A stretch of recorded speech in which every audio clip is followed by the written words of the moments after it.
வணக்கம். மாலை முரசு செய்திகளை விரிவாக பார்ப்பதற்கு முன் தலைப்புச் செய்திகளை பார்க்கலாம். 6 மாதம் அமைதியாக இருப்போம் என கூறியவர்களால் 6 நாள்கள் கூட அமைதியாக இருக்க முடியவில்லை. திருச்சி நன்றி அறிவிப்பு பொதுக்கூட்டத்தில் முதலமைச்சர் ஜோசப் விஜய் விமர்சனம். ஆட்சிக்கு வந்து சில வாரங்கள் கூட ஆகல. 6 மாசம் அமைதியா இருப்போம்னு சொன்னவங்களாம் 6 நாள் கூட அமைதியா இருக்க முடியல. ஆட்சிக்கு வந்து அரை மணி நேரத்திலே ஆரம்பிச்சிட்டாங்க. பாவம், ஒரு கல்யாண வீட்டிலலாம் போய் புலம்பிட்டு இருக்காங்க. நான் சொன்னதெல்லாம் நடக்குதா? 1 by 1 எல்லா புலம்பல்ஸும்.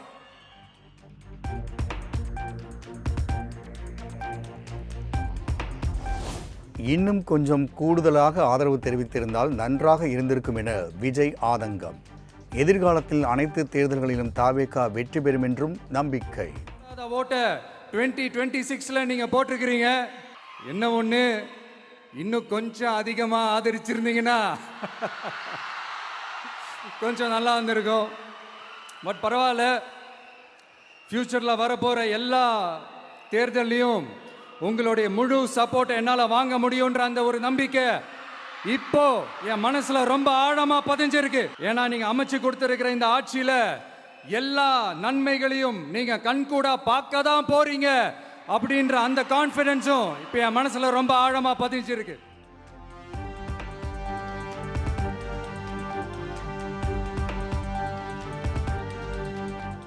கோட் ஷூட் போடுவதை சிலர் விமர்சிக்கின்றார்கள் என முதலமைச்சர் விஜய் காட்டம்.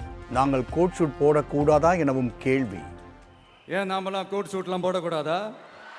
அதிகாரம் செய்யறவங்களும் ஆதிக்க சக்திகளும் மட்டும்தான் கோட் சூட்லாம் போடணுமா என்ன? அப்பெல்லாம் எதுவுமே கிடையாது. நான் என்ன கலர் கலராவா போட்டு வரேன்? 2 கலர். நம்ம எல்லாரும் மனசு மாதிரியே பிளாக் அண்ட் ஒயிட். எல்லாத்திலும் பிளாக் அண்ட் ஒயிட்டா இந்த விஜய் இருப்பான் அப்படின்னு காட்டுறதுக்கு தான் அந்த கலர். அடுத்து அந்த பிளாக் கூட யாரை குறிக்கும் எதை குறிக்கும்ன்றது நான் சொல்லி தான் தெரியணும்னு அவசியம் இல்லை. அது உங்களுக்கே நல்லா தெரியும்.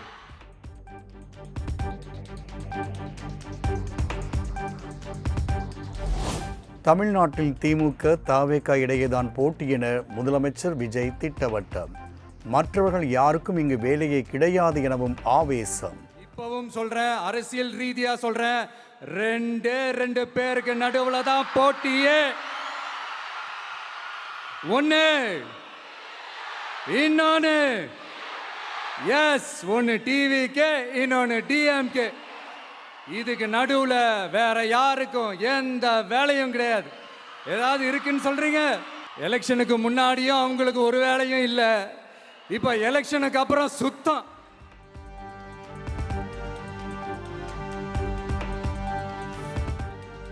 தாவேகாவின் சென்சி பற்றி ஏளனம் செய்வதை நிறுத்தி விடாதீர்கள். நீங்கள் பேசிக்கொண்டே இருப்பதுதான் தங்களுக்கு எனர்ஜி போர்ஸ் என முதலமைச்சர் விஜய் பேச்சு. கான்ஃபிடன்ஸும் இப்ப நம்மள ஏளனமா பேசுறதா நினைச்சு அவங்களுக்கு ஆப்பு வச்சுக்கிறாங்க. திமுக நம்மளை தடுக்க, திமுக நம்மளை எதிர்க்க, திமுக நம்மளை அவமானப்படுத்த அத்தனையும் நமக்கு நன்மையே. பேச்சை பத்தி இந்த கிண்டலும் கிள்ளையமா பேசிட்டு தானே இருப்பாங்க. அவங்க எல்லாருக்குமே என் சைட்ல இருந்து ஒரே ஒரு ரிக்வெஸ்ட், தயவு செஞ்சு நிப்பாட்டிடாதீங்க. தயவு செஞ்சு கண்டினியூ பண்ணுங்க. நீங்க தான் என்னோட எனர்ஜி ஃபோர்ஸ். நீங்க பேசிக்கிட்டே இருங்க. நான் மக்களுக்கு தேவையான நல்லதை செஞ்சுக்கிட்டே இருப்பேன்.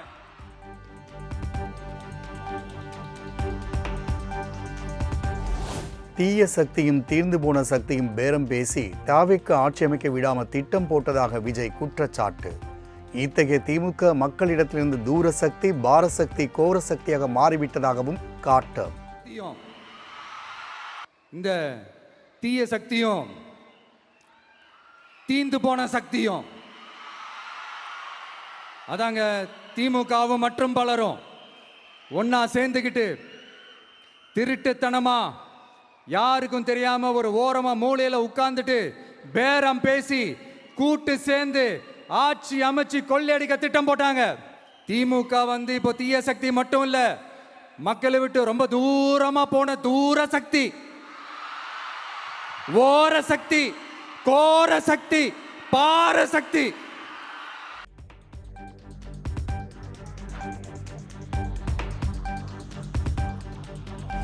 தமிழ்நாட்டில் 50 ஆண்டுகளாக நிலவிய சாதி மத அரசியல் மற்றும் பணம் கொடுத்து ஓட்டு வாங்கும் நிலையை உடைத்திருக்கின்றோம். தாவேக்கு ஆட்சியில் எந்த பாகுபாடும் இருக்காது, மாநில உரிமை விட்டுக் கொடுக்க மாட்டேன் எனவும் முதலமைச்சர் விஜய் உறுதி. நாம சிங்கிள் மெஜாரிட்டி வாங்கி எலெக்ஷன்ல 50-60 வருஷமா இருந்த சாதியை உடைச்சிருக்கிறோம், மதத்தை உடைச்சிருக்கிறோம், காசு கொடுத்து ஓட்டு வாங்கறத உடைச்சிருக்கிறோம். மதச்சார்பற்ற கொள்கையில சமரசமே இல்லை. மாநில உரிமைகளை விட்டு கொடுக்கவே மாட்டோம். நதி நீர் உரிமைகளை விட்டு கொடுக்கவே மாட்டோம்.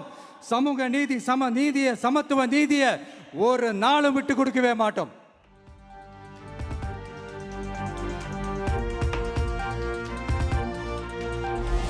திராவிட மாடல் ஆட்சியில் ஒரு ஊர் விடாமல், ஒரு தெரு விடாமல் போதை கலாச்சாரம் பரவி கிடந்ததாக முதலமைச்சர் விஜய் புகார். மக்கள் நிம்மதியாக வாழும் நிலையை உருவாக்குவேன் என உறுதி.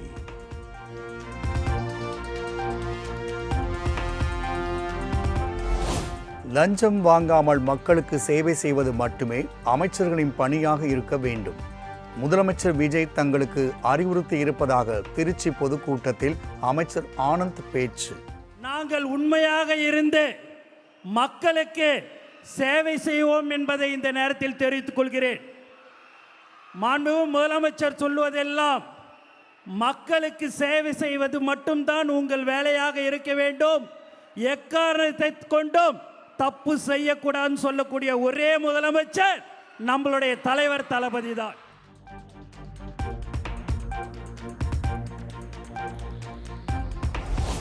சரித்திரத்தை சாகடித்துவிட்டு புதிய வரலாறு படைத்துள்ளவர் முதலமைச்சர் விஜய். திருச்சி நன்றி அறிவிப்பு கூட்டத்தில் முன்னாள் அமைச்சர் கூப்ப கிருஷ்ணன் புகழாரம். 90 ஆண்டு காலம் வாழ்ந்த அரசியல் கட்சிகளும் உண்டு, வைர விழா கண்ட அரசியல் கட்சிகளும் உண்டு, வெள்ளி விழா கண்ட அரசியல் கட்சிகளும் உண்டு. எப்படி ஐயா உங்களுக்கு இப்படி ஒரு துணிவு வந்தது? 2.5 ஆண்டு காலத்திலே ஒரு கட்சியை நடத்தி ஆட்சியை பொறுப்பேற்றிருக்கிறீர்கள் என்று சொன்னால் இது உலக அதிசயத்தின் வரலாறு, வேற எவருக்கும் கிட்டாத ஒரு வரலாறு.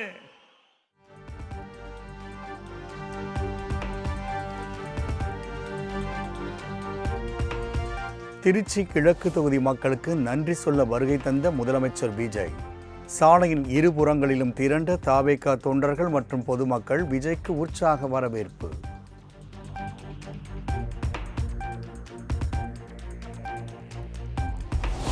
திருச்சி கிழக்கினில் தமிழ்த்தாய் வாழ்த்துடன் தொடங்கிய முதலமைச்சர் விஜயின் முதல் நன்றி அறிவிப்பு பொதுக்கூட்டம். தமிழே எங்கள் மூச்சு, தமிழே எங்கள் உயிர் என பள்ளி கல்வித்துறை அமைச்சர் ராஜ்மோகன் பேச்சு.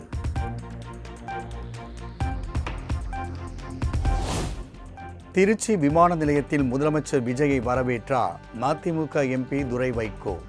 தாவேகா கூட்டணியில் இணைகிறதா மதிமுக என அரசியல் விமர்சகர்கள் சந்தேகம்.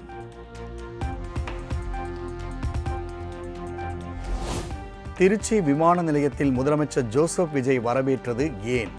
மதிமுக எம்பி துரை வைகோ விளக்கம். நம்முடைய முதலமைச்சர் முதல் முறையாக திருச்சிக்கு வர்றதுனால இந்த தொகுதியின் நாடாளுமன்ற உறுப்பினராக நான் அவரை வரவேற்றேன்.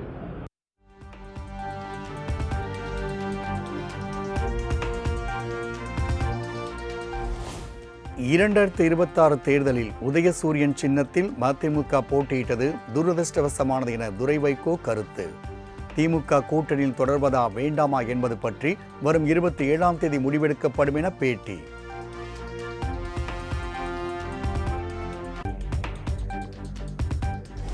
புதிய கட்சி தொடங்குவது குறித்து 2 நாள்களில் விரிவாக பதில் அளிக்கின்றேன். சென்னை விமான நிலையத்தில் பாஜக முன்னாள் தலைவர் அண்ணாமலை பேட்டி.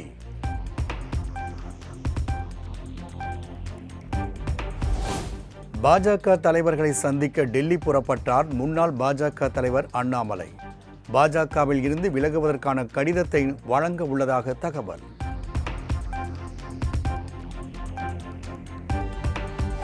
பொறியியல் படிப்புக்கு விண்ணப்பிக்க கால அவகாசம் ஜூன் 5ஆம் தேதி வரை நீட்டிப்பு. நாளை கடைசி நாள் என அறிவிக்கப்பட்ட நிலையில் கால அவகாசம் அளித்து தொழில்நுட்ப கல்வி இயக்குனர் அறிவிப்பு.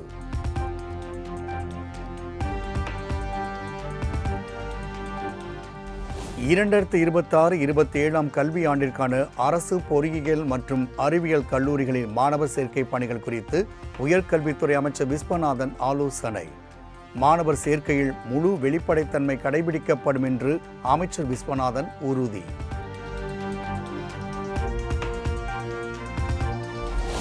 தமிழக அரசின் பயிர்க்கடன் தள்ளுபடி அறிவிப்பை கண்டித்து மாநிலம் முழுவதும் விவசாயிகள் போராட்டம்.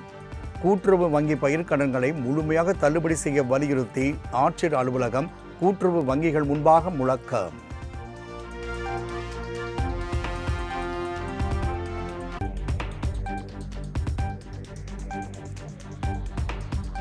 வெள்ளை அறிக்கை தொடர்பாக நிதியமைச்சர் மரிய வில்சன், நிதித்துறை அரசு கூடுதல் தலைமைச் செயலாளர் சித்திக் ஆலோசனை. ஒவ்வொரு துறையிலும் உள்ள கடன், தமிழ்நாட்டின் நிதி பற்றாக்குறை உள்ளிட்டவை குறித்து முக்கிய ஆலோசனை என தகவல்.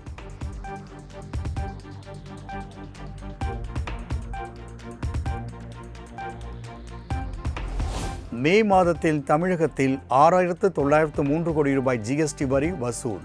கடந்த ஆண்டை விட ஜிஎஸ்டி வருவாய் 3.2% அதிகரித்துள்ளதாக மத்திய அரசு அறிவிப்பு.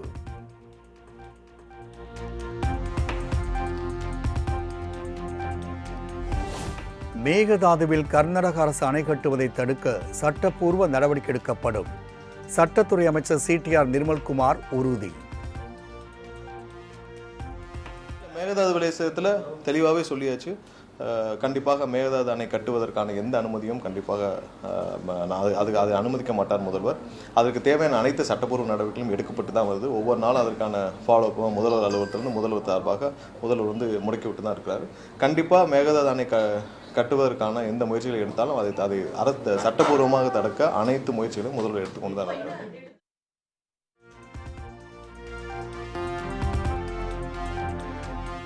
புதுச்சேரியில் மக்கள் தொகை கணக்கெடுக்கும் பணி தொடக்கம். வீடு வீடாக சென்று மக்கள் தொகை கணக்கெடுப்பு பணியில் ஈடுபட்ட அரசு ஊழியர்கள்.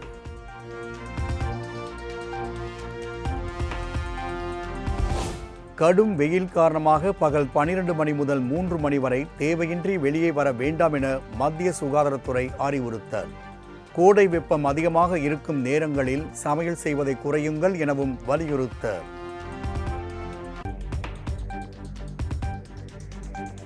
தமிழ்நாட்டை சேர்ந்த மூத்த வழக்கறிஞர் மோகனா உட்பட 5 பேர் உச்சநீதிமன்ற நீதிபதிகளாக நியமனம். கொலீஜியம் பரிந்துரையை ஏற்று குடியரசுத் தலைவர் திரௌபதி முர்மு உத்தரவு.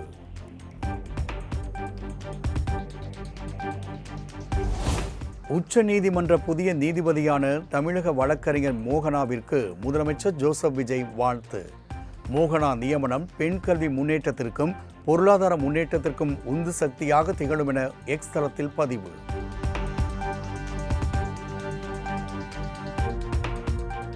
திருப்பூர், திண்டுக்கல், தேனி, கரூர், நாமக்கல் உள்ளிட்ட 21 மாவட்டங்களில் இன்று இடியுடன் கூடிய கனமழைக்கு வாய்ப்பு. நீலகிரி, கோவை, வேலூர், ராணிப்பேட்டை உள்ளிட்ட மாவட்டங்களிலும் மழை பெய்யும் என்றும் வானிலை ஆய்வு மையம் தகவல்.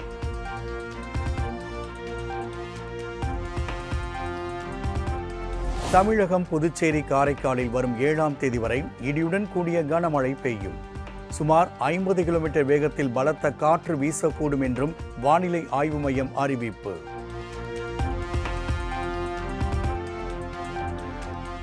தென்கிழக்கு வங்கக்கடல் மற்றும் தெற்கு ஆந்திர கடலோர பகுதிகளில் சுமார் 55 கிலோமீட்டர் வேகத்தில் சூறாவளி காற்று வீசக்கூடும். பாதுகாப்பு கருதி வரும் 5ஆம் தேதி வரை மீனவர்கள் கடலுக்கு மீன்பிடிக்க செல்ல வேண்டாம் என்று வானிலை ஆய்வு மையம் அறிவுறுத்தல். காலியான ஒரு மாநிலங்களவை பதவிக்கான இடைத்தேர்தலுக்கு வேட்புமனு தாக்கல் தொடங்கியது. ஜூன் 9ஆம் தேதி வேட்புமனுக்கள் பரிசீலனை, ஜூன் 11ஆம் தேதி வேட்புமனுவை திரும்பப் பெற கடைசி நாள் என அறிவிப்பு.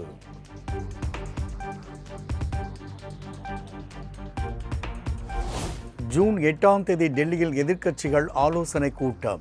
பெட்ரோல், டீசல் விலை உயர்வு, நீட் முறைகேடு விவகாரம் குறித்து ஆலோசிக்கப்பட உள்ளதாக தகவல்.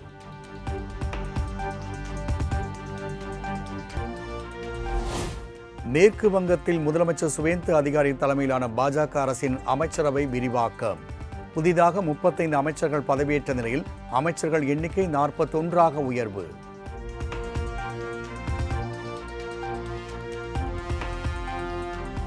மாடல் அழகி டிவிஷா சர்மா மரண வழக்கில் தலைமறைவாக இருந்த கணவர் சமர்த் சிங்கிற்கு உதவியவர்கள் யார் என்பது குறித்து சிபிஐ தீவிர விசாரணை. டிவிஷாவின் மருத்துவ ஆவணங்கள் மற்றும் அவரது மாமியார் முன்வைத்த குற்றச்சாட்டுகள் தொடர்பாக மருத்துவர்களிடம் விசாரணை முடுக்கிவிட்டுள்ளது சிபிஐ.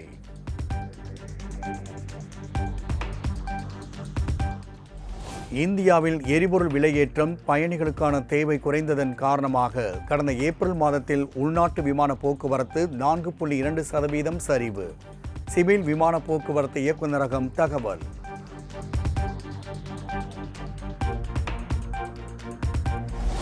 அமெரிக்காவில் திருமணம் செய்து கொண்ட சில மணி நேரங்களில் நடந்த ஹெலிகாப்டர் விபத்தில் இந்திய வம்சாவளியை சேர்ந்த மணமகன் பலியான சோகம். சந்தோஷமாக தேனிலவுக்கு புறப்பட்ட போது நடந்த சோகத்தில் மணப்பெண் படுகாயங்களோடு மருத்துவமனையில் அனுமதி.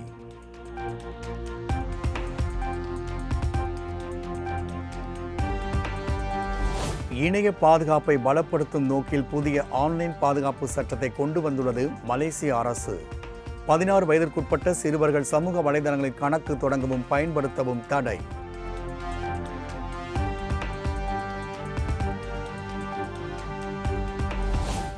சீனாவில் தொடங்கியது சர்வதேச நுண்ணறிவு கண்காட்சி.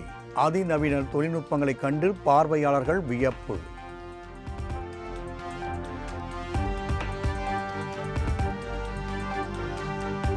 சீனாவில் ஏஐ மற்றும் லேசர் தொழில்நுட்பத்தை பயன்படுத்தி கொசுக்களை அழிக்கும் புதிய கருவி அறிமுகம். மனிதர்கள் அருகே சென்றால் லேசர் கருவி தாமாகவே செயல் இழக்கும் வகையில் வடிவமைத்து அசத்திய சாங்சுவை சேர்ந்த நிறுவனம்.